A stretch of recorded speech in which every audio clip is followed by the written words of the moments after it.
people are struggling to survive, and people, you can't use your your buying power to make social change in the world if you're starving. You're going to buy whatever is in front of you, and we're all busy. So therefore, that's why we have government.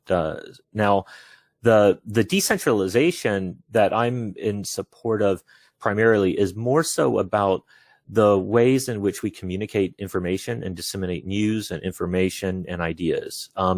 Right now, we live in what I believe to be more of an oligarchy, and it's a top-down driven media narrative that is controlled through the same corporate oligarchs that are controlling our politicians and controlling every other aspect of society. So the narrative, even if they're introducing concepts that you agree with, disagree with, it doesn't matter, they're still injecting that concept as the frame within which the national dialogue occurs.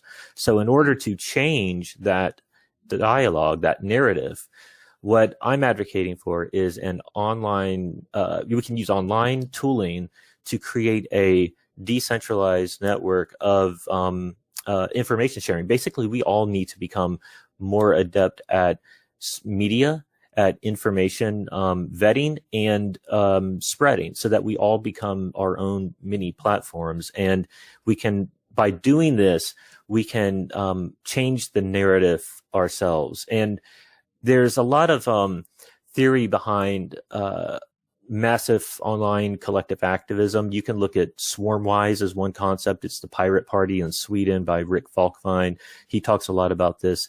But basically, there's no real leadership structure. This is, instead of being like a top-down hierarchical structure like most people would view of an organization, decentralized collective is going to be more horizontal.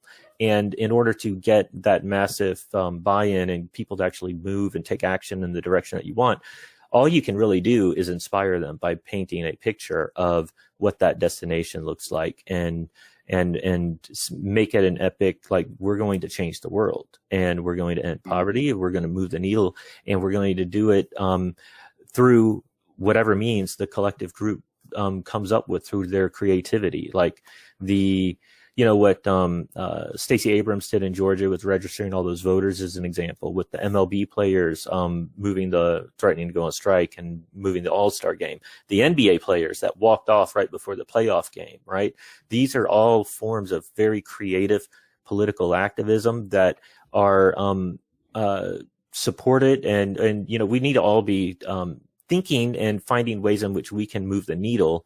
And then as a crowd, that collective is a force for change that I think can be very impactful.